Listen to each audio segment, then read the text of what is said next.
മാസങ്ങളിൽ ഏറ്റവും ശ്രേഷ്ഠമായത് ഷഹ്റുല്ലാഹില്ലദീ തദ്ഊനഹുൽ മുഹറം.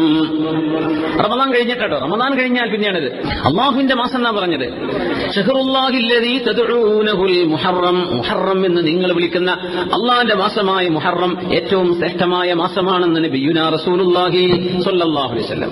അല്ലാഹു സുബ്ഹാനഹു വ തആല 12 മാസങ്ങളായിട്ട് അല്ലാഹു നിശ്ചയിച്ചതാണ്. അതിൽ 4 പരിശുദ്ധങ്ങളാണ്, ഹുറുമാണ്, മുഹറമാണ്, വളരെ പവിത്രമാണ്. ഫലാ തുദ്ലിമു ഫീഹിന്ന അൻഫുസകും. നിങ്ങൾ നിങ്ങളോട് ദുൽമ ചെയ്യരുത്, നിങ്ങൾ നിങ്ങളോട് ദുൽമ ചെയ്യരുത്. അങ്ങനെ പറഞ്ഞാൽ ഈ 4 മാസത്തിൽ ദുൽമ ചെയ്യരുത്. അപ്പൊ 4 മാസം കഴിഞ്ഞാൽ പറ്റുന്നാണോ അതിനർത്ഥം? അല്ലല്ല. 4 മാസത്തിൽ എന്തായാലും എന്ത് ചെയ്യരുത്, ചെയ്യരുത്, അല്ലെങ്കിലും ചെയ്യരുത്. ഈ 4 മാസങ്ങളുടെ ശ്രേഷ്ഠത അങ്ങനെയാണ്. അതുകൊണ്ട് ആർക്കും ദുൽമ വരുന്നൊരു പണി നിങ്ങൾ ചെയ്തേക്കരുത്. അങ്ങനെയാണ് അതിന് ചില മുഫസ്സിരീങ്ങൾ അർത്ഥം കൊടുത്തത്.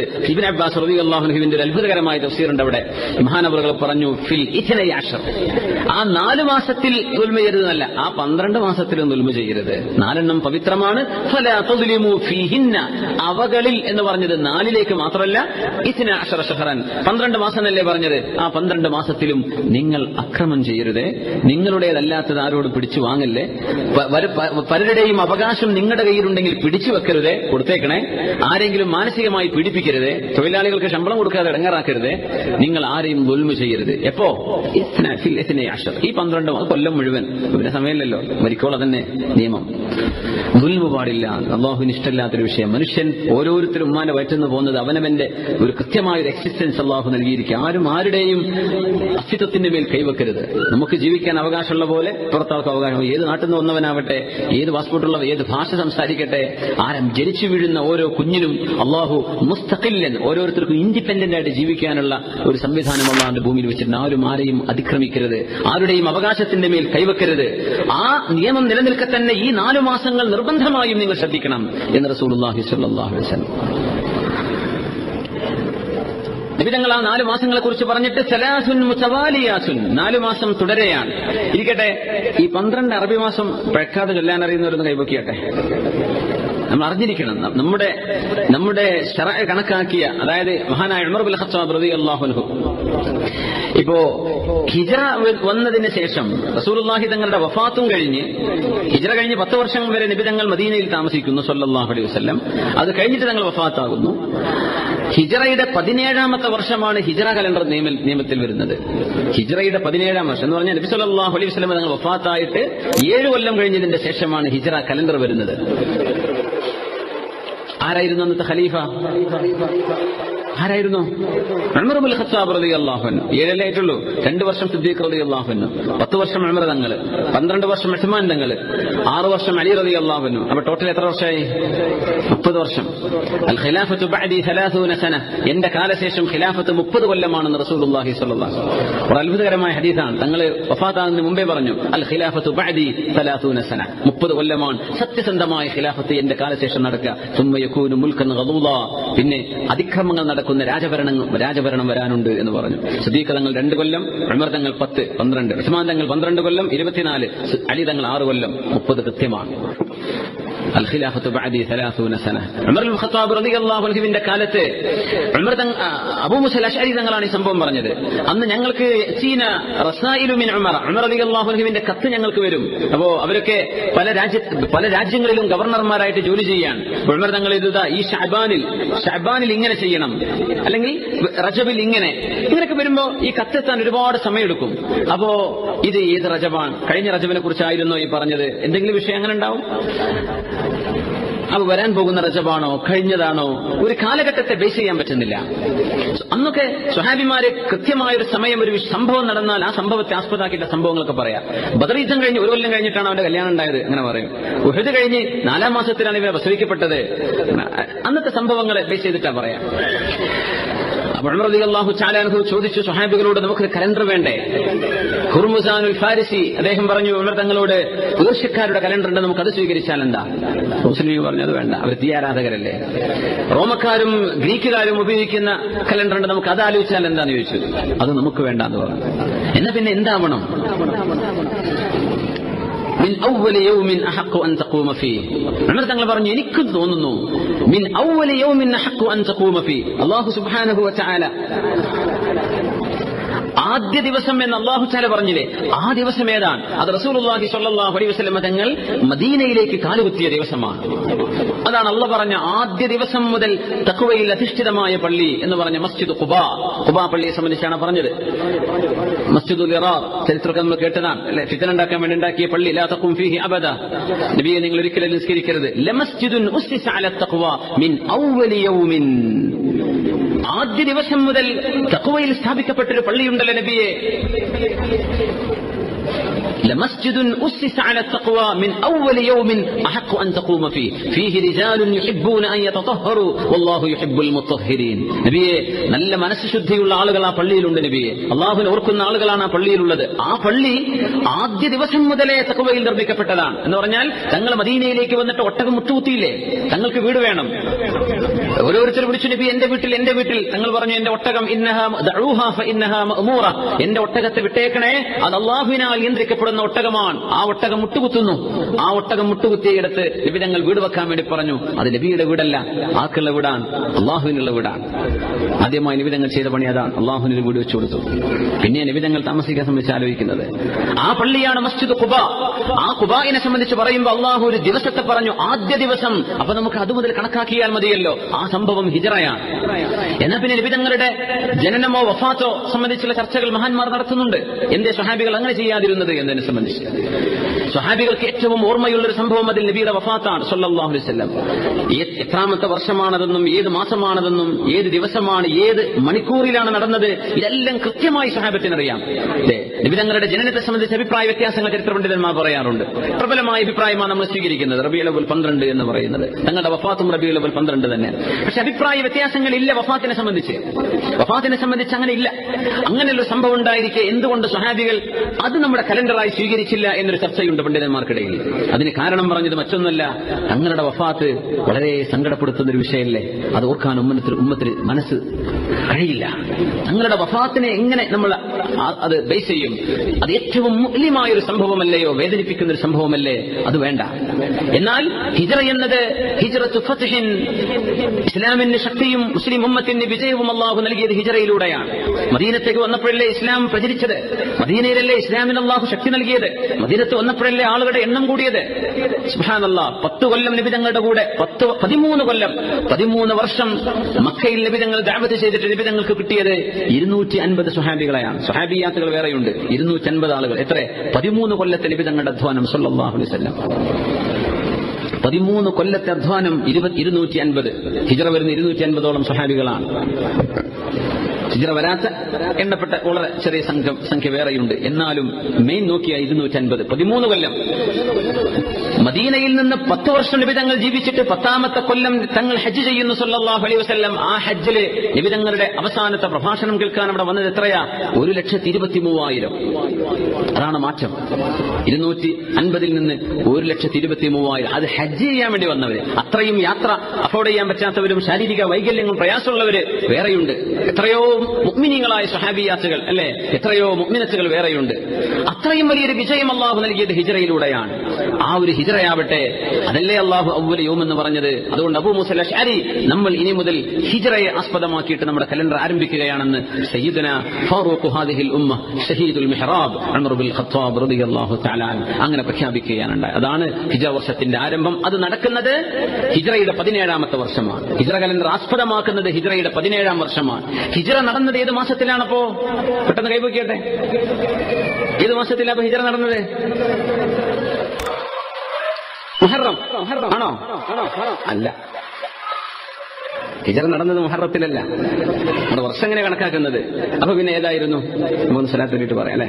സല്ലു അല നബി മുഹമ്മദിൻ വ ആലിഹി. അല്ലാഹുമ്മ സല്ലി അലാ സയ്യിദിനാ മുഹമ്മദിൻ വ അലാ ആലി സയ്യിദിനാ മുഹമ്മദിൻ വ ബാരിക് വ സല്ലിം അലൈഹി. അല്ലാഹുമ്മ സല്ലി അലാ സയ്യിദിനാ മുഹമ്മദിൻ വ അലാ ആലി സയ്യിദിനാ മുഹമ്മദിൻ വ ബാരിക് വ സല്ലിം അലൈഹി. اللهم صل على سيدنا محمد وعلى آل سيدنا محمد وبارك وسلم عليه. جزاكم الله. പരിശുദ്ധമായ ഹിജ്റ നടക്കുന്നത് ഏത് മാസത്തിലാണ് നമ്മൾ പറയാൻ പോണത്? റബീഉൽ അവ്വൽ 12-നാണ്. മാഷാ അല്ലാഹ്. അതെന്താ നിങ്ങൾ ആദ്യം പറയാന്? ഒരു സെന്റ് കൊണ്ടുപോയെന്നല്ല. മുഹറം, സഫർ, റബീഉൽ അവ്വൽ. ഈ മാസത്തിലെ 3-ാമത്തെ മാസമാണ് റബീഉൽ അവ്വൽ. നമ്മുടെ വർഷത്തിലെ, അറബ് വർഷത്തിലെ റബീഉൽ അവ്വൽ 12-ന് ചരിത്ര പണ്ഡിതന്മാർ അഭിപ്രായ വ്യത്യാസമുണ്ട്. അവിടെ അഭിപ്രായ വ്യത്യാസം ഇല്ലാത്ത വിഷയങ്ങൾ ഉണ്ടാവില്ല. അത് പിന്നാലെ നടന്നത് അങ്ങനെ ഉണ്ടാവുക.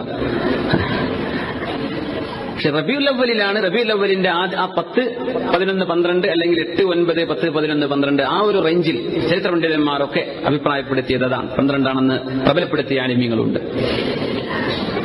അവിടെ മുതൽ അന്നാണ് ഹിജറ നടക്കുന്നത്. വല്ലാത്ത അത്ഭുതം. തങ്ങളുടെ ജനനം 12-ന്, റബീഉൽ അവ്വൽ 12-ന് തങ്ങളുടെ വഫാത്ത് നടക്കുന്നു. ആ റബീഉൽ അവ്വലിൽ തന്നെയാണ് റസൂലുള്ളാഹി സ്വല്ലല്ലാഹു അലൈഹി വസല്ലം തങ്ങളുടെ ഹിജറ നടക്കുന്നത്. അങ്ങനെ റബീഉൽ അവ്വൽ 12-നായിരുന്നു നബി തങ്ങൾക്ക് വഹീന്റെ തുടക്കമുണ്ടായത്. വഹീന്റെ തുടക്കം ആയിഷ ബീവി റളിയല്ലാഹു അൻഹ കിതാബ് ബദിഇൽ വഹി, ഇമാം ബുഖാരി തങ്ങളുടെ സ്വഹീഹിൽ എങ്ങനെയാണ് നബി തങ്ങൾക്ക് വഹി തുടങ്ങിയത്? ആദ്യം തുടങ്ങിയത് വഹിയായിട്ട് ഖുർആൻ ഇറങ്ങുന്നത് ഇഖ്റ ബിസ്മി റബ്ബിക്കല്ലദീ ഖലഖ റമദാനിലാണ്. പക്ഷെ അതിന്റെ മുമ്പ് ഖുർആൻ വരുന്നതിന് നിബിതങ്ങൾക്ക് ഇന്നമാ യറാ റുഅ്യാ സ്വാദിഖ, നിബിതങ്ങൾക്ക് സത്യസന്ധമായ സ്വപ്നങ്ങൾ ഉണ്ടാകുമായിരുന്നു. പച്ചയായിട്ട് തങ്ങൾ കാണും, ആ കണ്ടത് അങ്ങനെ തന്നെ സംഭവിക്കും. അങ്ങനെ ഒരുപാട് നാൾ നിബിതങ്ങൾക്ക് സത്യസന്ധമായ സ്വപ്നദർശനങ്ങൾ ഉണ്ടായിട്ടുണ്ട്. അതൊക്കെ കഴിഞ്ഞതിന്റെ ശേഷമാണ് ഇഖ്റ ഇറങ്ങുന്നത്. അപ്പോ വഹീന്റെ കിതാബ് ബദിഇൽ വഹിയിൽ, വഹീന്റെ ആരംഭം എന്നാണ് ബുഖാരി ഇമാം അതിന് ടൈറ്റിൽ കൊടുത്തത്. അപ്പോ ആ വഹി തുടങ്ങുന്ന ആരംഭ സംഭവങ്ങൾ ഉണ്ടായി തുടങ്ങിയത് റബീഉൽ അവ്വലിലായിരുന്നു എന്നാണ്. സുബ്ഹാനല്ലാഹ്. ഒരു സവിശേഷതയുള്ള ഒരു മാസമാണെന്ന് അല്ലാഹു തആല അതിന്റെ ഉള്ളിലൂടെ സൂചിപ്പിക്കുകയാണ്. ബുദ്ധിയുള്ളവർക്ക് മനസ്സിലായിക്കോട്ടെ എന്ന് വിചാരിച്ചിട്ട്. അങ്ങനെയാണ് ഒരു ടോട്ടൽ റാൻഡംനെസ് അങ്ങനല്ല. അല്ലാഹു തആല വളരെ ഓർഡർ ചെയ്തിട്ടാണ് കാര്യങ്ങൾ കൃത്യമായും വളരെ കൃത്യതയിലാണ് അല്ലാഹു തആല ചെയ്യുന്നത്. അപ്പോൾ റബീഉൽ അവ്വലിലാണ് ഹിജ്റ നടക്കുന്നത്. പക്ഷേ വർഷം കണക്കാക്കുമ്പോൾ എന്ത് ചെയ്യും? മുഹറം മുതൽ കണക്കാക്കി തുടങ്ങി. സത്യത്തിൽ ഹിജ്റ നടന്നത് റബീഉൽ അവ്വലിലായിരുന്നു, മുഹറത്തിലായിരുന്നില്ല. റബീഉൽ അവ്വലിന്റെ മുമ്പ് സഫറുണ്ട്, സഫറിന്റെയും മുമ്പ് മുഹറം. അങ്ങനെയാണ്. പക്ഷേ റസൂലുള്ളാഹി സ്വല്ലല്ലാഹു അലൈഹി വസല്ലം തങ്ങൾ നമ്മുടെ വർഷങ്ങളിൽ ആദ്യം തുടങ്ങാൻ പറഞ്ഞത് മുഹറമാണ്. അതുകൊണ്ട് മുഹറം തന്നെ ആവട്ടെ എന്ന് കണക്കാക്കിയാണ്, ഹിജ്റയുടെ മുഹറം കണക്കാക്കിയാണ് പോരുന്നത്. അത് ഇനി എത്രാമത്തെ വർഷമാണ് ഈ മുഹറം ആവാൻ പോകുന്നത്? നമ്മൾ നമ്മുടെ കലണ്ടറായി സ്വീകരിക്കേണ്ടത് അതാണ്. ഈസാ നബി അലൈഹി സ്വലാത്തു വസ്സലാമിന്റെ ജനനവുമായി ബന്ധപ്പെട്ടുകൊണ്ടാണ് ഇപ്പോ 2018 എന്ന് പറയാം. ഈസാ നബി അലൈഹി സ്വലാം അന്ന് തന്നെയാണ് കൃത്യമായി ജനിച്ചത്, ജനുവരി 1-നായിരുന്നു എന്ന് നമുക്ക് ആസ്പദമാക്കാൻ കഴിയുന്ന നമ്മുടെ ഒരു ആലിമീങ്ങളും നമ്മുടെ ഒരു റെക്കോർഡുകളിലും അങ്ങനെ സംഭവമില്ല. പക്ഷെ നമ്മളും അങ്ങനെ പറയാം. 2018 നമ്മൾ കണക്കാക്കി പോരുന്നത് അങ്ങനെയാണ്. നമ്മൾ കണക്കാക്കേണ്ടത് എന്താണ്? ഹിജ്റ വർഷമാണ്. അത് നമ്മളെങ്കിലും എന്ത് ചെയ്യണം? അത് ഇല്ലായ്മയായിക്കൊണ്ടിരിക്കുകയാണ്. നമ്മൾ നിലനിർത്തിക്കൊണ്ടുവരണം. അല്ലാഹു സഹായിക്കട്ടെ. ആമീൻ യാ റബ്ബൽ ആലമീൻ. അഫ്ളലുസ് സിയാമി ബഅദ റമളാൻ ശഹ്റുല്ലാഹിൽ മുഹറം വഅഫ്ളലുസ് സ്വലാത്തി ബഅദൽ ഫരീദത്തി സ്വലാത്തുൽ ലൈൽ. റസൂലുള്ളാഹി സ്വല്ലല്ലാഹു അലൈഹി വസല്ലം പറഞ്ഞു. സ്വഹീഹ് മുസ്ലിമിലെ ഹദീസാണ്. അഫ്ളലുസ് സിയാമി ബഅദ റമളാൻ, റമളാൻ കഴിഞ്ഞാൽ ഏറ്റവും ശ്രേഷ്ഠമായ നോമ്പുകൾ ശഹ്റുല്ലാഹിൽ മുഹറം, അല്ലാഹുവിന്റെ മുഹറം മാസത്തെ നോമ്പുകളാണ്. മുഹറം മാസത്തിൽ ധാരാളം മാസം മുഴുവൻ നോമ്പെടുക്കലും സുന്നത്താണ്. ഒരുപാട് നോമ്പ് വർദ്ധിപ്പിക്കാം. പിന്നെ നമ്മള് മുഹറം 9ഉം 10ഉം, 10ന്റേത് കൃത്യമായും വളരെ ശ്രേഷ്ഠമായത് 9ഉം അതുപോലെ. മുഹറത്തിൽ 9, 10 അല്ലെങ്കിൽ 9, 10, 11 ഇങ്ങനെ 10 മാത്രമായിട്ടല്ല, 10ന്റെ മുമ്പ് 9 കൂടെ നോമ്പെടുക്കുക. അല്ലെങ്കിൽ അത് പറ്റിയില്ലെങ്കിൽ 10 കഴിഞ്ഞാൽ 11ാമത്തെ ദിവസം കൂടെ നോമ്പെടുത്തിട്ട് എന്ത് ചെയ്യണം? 10ന്റെ കൂടെ മുമ്പോ ശേഷമോ ഒന്ന് കൃത്യമായി നമ്മൾ ചേർത്തെടുക്കണം എന്നാണ്. അത് മുമ്പ് 9 എടുക്കലാണ് ഏറ്റവും നല്ലത്. 9 എടുക്കുക, എന്നിട്ട് 10 എടുക്കുക. അഫ്ളലുസ് സിയാമി ബഅദ റമളാൻ, റമളാൻ കഴിഞ്ഞാൽ ശ്രേഷ്ഠമായ നോമ്പുകൾ ഉള്ളത് ശഹ്റുല്ലാഹിൽ മുഹറം, അല്ലാഹുവിന്റെ മുഹറം മാസത്തെ നോമ്പുകളാണ്. വഅഫ്ളലുസ് സ്വലാത്തി ബഅദൽ ഫരീള, ഫർള് നിസ്കാരങ്ങൾ കഴിഞ്ഞാൽ പിന്നെ ഏറ്റവും ശ്രേഷ്ഠമായ നിസ്കാരം സ്വലാത്തുൽ ലൈലി, രാത്രിയിലെ തഹജ്ജുദ് നിസ്കാരമാണെന്ന് നബിയുനാ റസൂലുള്ളാഹി സ്വല്ലല്ലാഹു അലൈഹി വസല്ലം. ഒരാൾ വന്ന് അബൂദർ ഗിഫാരി റളിയല്ലാഹു അൻഹു പറയുന്നു, സഅൽതുൻ നബിയ സ്വല്ലല്ലാഹു അലൈഹി വസല്ലം, ഞാൻ അല്ലാഹുവിന്റെ റസൂലിന്റെ അടുത്ത് വന്ന് നബിയോട് ചോദിച്ചു, അല്ലാഹുവിന്റെ തിരുദൂതരെ, അയ്യുൽ ലൈലി ഖൈർ വ അയ്യുൽ അശ്ഹുരി അഫ്ളലു. നബിയെ, രാത്രിയിൽ ഏറ്റവും നല്ല സമയം ഏതാണ്? നമ്മൾ രാത്രി നിസ്കരിക്കണം, രാത്രി ഖുർആൻ ഓതണം, രാത്രി കുറച്ച് വിർദ് ചൊല്ലണം, ദിക്ർ ചൊല്ലണമൊക്കെ ഉണ്ടാവുമ്പോൾ ഏത് സമയത്താണ് ചെയ്യേണ്ടത്? ഏതാ ഏറ്റവും നല്ല സമയം? നമുക്കൊക്കെ വരുന്നൊരു സംശയമാണത്. അബൂദർ ഗിഫാരി തങ്ങൾ ചോദിച്ചു, നബിയെ അയ്യുൽ ലൈലി ഖൈർ, രാത്രിയിലെ ഏത് സമയമാണ് ഏറ്റവും നല്ലത്? ഖാല ഖൈറുൽ ലൈലി ജൗഫുഹു, രാത്രിയിലെ ഏറ്റവും നല്ല സമയം അതിന്റെ ഏറ്റവും ഉള്ളിൽ കിടക്കുന്ന സ്ഥലമാണ് എന്ന് പറഞ്ഞ രാത്രിയുടെ മധ്യഭാഗം. റമളാൻ കഴിഞ്ഞാൽ പിന്നെ മുഹറമാണ് എന്നും പറയാൻ പറ്റൂല എന്നാണ്. ആശൂറയിന് പ്രത്യേകതയുണ്ട്. പക്ഷെ മുഹറം മാസത്തിൽ മൊത്തമുള്ള നോമ്പ്, അറഫയുടെ നോമ്പ്, ആശുറയിനേക്കാളും ശ്രേഷ്ഠതയുള്ള നോമ്പാണ് അറഫയുടെ നോമ്പ്. തുകഫിറു സനത്തൽ മാദിയ വസ്സനത്തൽ മുഖ്ബില, വരാനുള്ള ഒരു വർഷവും കഴിഞ്ഞ ഒരു വർഷവും പൊറുപ്പിക്കുന്ന നോമ്പാണ് അറഫയുടെ നോമ്പ്, അല്ലെ? അയ്യാമുൽ ബീദിന്റെ നോമ്പ്, ഒരു മാസത്തിലെ 13, 14, 15 ദിവസങ്ങളിലെ നോമ്പ്, മറ്റ് സവിശേഷമായ നോമ്പുകൾ, അതൊക്കെ മാറ്റിവെച്ചാൽ പിന്നെ ഉള്ള മുത്തലക്ക് നോമ്പുകളിൽ ഏറ്റവും ശ്രേഷ്ഠം മുഹറം മാസത്തിലെ നോക്കുന്ന നോമ്പാണ്. പക്ഷെ ആ മുത്തലക്കിനേക്കാളും ശ്രേഷ്ഠത വരും മുഹറത്തിലെ തന്നെ ആശുറയിന്റെ നോമ്പ്, അതിൽ ഏറ്റവും ശ്രേഷ്ഠമായ നോമ്പാണ്. അതിനെ സംബന്ധിച്ച് വേറെ ഹദീസുകളിൽ റസൂലുള്ളാഹി സ്വല്ലല്ലാഹു അലൈഹി വസല്ലം പഠിപ്പിച്ചു തരുന്നു. അല്ലാഹു അത് നോക്കാനൊക്കെ നമുക്ക് തൗഫീഖ് നൽകട്ടെ. ആമീൻ യാ റബ്ബൽ ആലമീൻ. മാസങ്ങളിൽ ഏറ്റവും ശ്രേഷ്ഠമായത് ശഹ്റുല്ലാഹില്ലദീ തദ്ഊനഹുൽ മുഹറം. റമദാൻ കഴിഞ്ഞിട്ടോ, റമദാൻ കഴിഞ്ഞാൽ പിന്നെയാണിത്. അല്ലാഹുവിന്റെ മാസം എന്നാ പറഞ്ഞത്. ശഹ്റുല്ലാഹില്ലദീ തദ്ഊനഹുൽ മുഹറം, മുഹറം എന്ന് നിങ്ങൾ വിളിക്കുന്ന അല്ലാഹുവിന്റെ മാസമായ മുഹറം ഏറ്റവും ശ്രേഷ്ഠമായ മാസമാണെന്ന് നബിയുനാ റസൂലുള്ളാഹി സ്വല്ലല്ലാഹു അലൈഹി വസല്ലം. അല്ലാഹുവിന്റെ മാസം എന്ന് പറയാൻ കാരണം അലാ ശറഫിഹി വഫദ്ലിഹി തദുല്ലു അലാ ശറഫിഹി വഫദ്ലിഹി. ഹാഫിദ് ഇബ്നു റജബ് തങ്ങൾ പറയാം, അതിന് അല്ലാഹു നൽകിയ ശ്രേഷ്ഠതയാണ് ഇതിന്റെ കാരണം. അള്ളാഹുവിന്റെ അള്ളാന്റെ ഒട്ടകം എന്ന് പറഞ്ഞില്ലേ സ്വാലിഹ് നബിയുടെ ഒട്ടകത്തെ കുറിച്ച്, ശ്രേഷ്ഠത കൊണ്ടാണ്. അള്ളാന്റെ വീടാണ് കഅബ, ബൈത്തുല്ലാഹ് അൻ തുഖിറ ബൈതിയ ലിത്വായിഫീന വറാകിഇ വറുക്ഇ സുജൂദ്, അല്ലെങ്കിൽ അള്ളാഹുവിന്റെ ഭവനം എന്ന് കഅബയെ സംബന്ധിച്ച് പറഞ്ഞ ഭാഗം ബൈതി, അള്ളാന്റെ വീട്. ഇതിന്റെ ശ്രേഷ്ഠത കൊണ്ട് തന്നെ അത്രയും ശ്രേഷ്ഠമായ മാസമാണ് ശഹ്റുല്ലാഹിൽ മുഹറം. റമദാൻ കഴിഞ്ഞാൽ സവിശേഷതയുള്ള മാസമാണ്. അല്ലാഹു സുബ്ഹാനഹു വ തആല മാസം നമ്മുടെ വർഷത്തിലെ ആദ്യത്തെ മാസം മുഹറമാണ്. വർഷം അവസാനിക്കുന്നതും ഒരു സവിശേഷമായ മാസമാണ്, അല്ലെ? നമ്മുടെ അറബ് വർഷം അവസാനിക്കുന്ന മാസം ഏതാണ്? നമ്മളിപ്പോ നിൽക്കുന്ന ദുൽഹിജ്ജ, അത് മുഹറമായ മാസമാണ്. യുദ്ധം ഹറാമായ മാസം, സവിശേഷമായ മാസം, വളരെ പവിത്രമായ 4 മാസങ്ങളിൽ ഒന്നുകൊണ്ടാണ് ഈ വർഷം ആരംഭിക്കുന്നത്. അങ്ങനത്തെ ഒരു വർഷം കൊണ്ടാണ് ഈ വർഷം അവസാനിക്കാൻ പോകുന്നത്. നബി സല്ലല്ലാഹു അലൈഹി വസല്ലം തങ്ങൾ മദീനയിലേക്ക് കടന്നു വരികയാണ്, ഹിജ്റ ചെയ്ത് കടന്നു വരികയാണ് സല്ലല്ലാഹു അലൈഹി വസല്ലം. മദീനത്തേക്ക് വന്നപ്പോ മദീനക്കാരെ നോമ്പ് നോൽക്കുന്നുണ്ട്. ഇതിന് അത്ഭുതം എന്താ വെച്ചാല് ആശുറയിന്റെ നോമ്പ് ജാഹിലിയ കാലം മുതൽ അറബികൾ നോൽക്കുന്നുണ്ട്. ആയിഷ ബീവി റളിയല്ലാഹു അൻഹ ഹദീസിൽ അത് പറയുന്നുണ്ട് സല്ലല്ലാഹു അലൈഹി വസല്ലം. നബി തങ്ങളുടെ പ്രിയപ്പെട്ട ഭാര്യ ആയിഷത്തു സിദ്ദീഖ റളിയല്ലാഹു അൻഹ മഹദി പറയുന്നു, ജാഹിലിയ കാലത്ത് നബി തങ്ങളുടെ വരവിന് മുമ്പ് തന്നെ ജാഹിലിയക്കാർ ആശുറയിന്റെ നോമ്പ് നോൽക്കുമായിരുന്നു. അത് എന്തിനാ നോറ്റിരുന്നത് അറിയില്ല. ഇസ്മായിൽ നബി അലൈഹിസ്സലാമോ ഇബ്രാഹിം നബി അലൈഹിസ്സലാമോ അവർക്ക് പഠിപ്പിച്ചു കൊടുത്ത എന്തെങ്കിലും ഒരു പ്രത്യേകത കൊണ്ടായിരിക്കണം. മൂസാ നബിന്റെ ചരിത്രം അവർക്കറിയില്ല, മക്കക്കാർക്ക് അറിയുമായിരുന്നില്ല. അവര് ഇസ്മായിൽ നബിയിൽ നിന്ന് ദീൻ പഠിക്കുന്നത്, അവരുടെ ഒപ്പം ഇബ്രാഹിം നബി അലൈഹി ഇസ്ലാമിൽ നിന്ന്. അന്നു മുതലേ ആശുറയിന്റെ നോമ്പ് അവർ നോക്കുന്നുണ്ട്. നബി സല്ലല്ലാഹു അലൈഹി വസല്ലം തങ്ങളും മക്കയിലെ 13 കൊല്ലം തങ്ങൾ ആശുറ നോറ്റിട്ടുണ്ട്. മദീനയിൽ വന്ന് 2ാമത്തെ വർഷം വരെ നബി തങ്ങൾ നിർബന്ധിപ്പിച്ചു നോക്കുമായിരുന്നു ആശുറയിന്റെ നോമ്പ്. ആശുറയിന്റെ നോമ്പ് നോക്കാൻ വേണ്ടി പറയും. മദീനയിലേക്ക് നബി തങ്ങൾ കടന്നു വന്ന് സല്ലല്ലാഹു അലൈഹി വസല്ലം, അങ്ങനെ ഒരു ഹദീസ് തന്നെ ഉണ്ട്, തങ്ങൾ മദീനയിൽ മുഴുവനും ആളുകളോട് വിളിച്ചറിയിക്കാൻ വേണ്ടി പറഞ്ഞു സല്ലല്ലാഹു അലൈഹി വസല്ലം. മദീനക്കാരായ മുഴുവൻ ആളുകളോടും പറഞ്ഞു, ഇന്ന് നേരം വെളുക്കുമ്പോൾ നോമ്പ് നോച്ച ആളുകൾ ആ നോമ്പ് പിടിച്ചു നിൽക്കട്ടെ. നോമ്പ് നിൽക്കാത്ത ആളുകൾ, ഭക്ഷണം കഴിച്ചവരുണ്ടോ, മഗ്രിബ് വരെ ഒന്നും ഇനി കഴിക്കരുത്. ആശുറയിന്റെ ദിവസം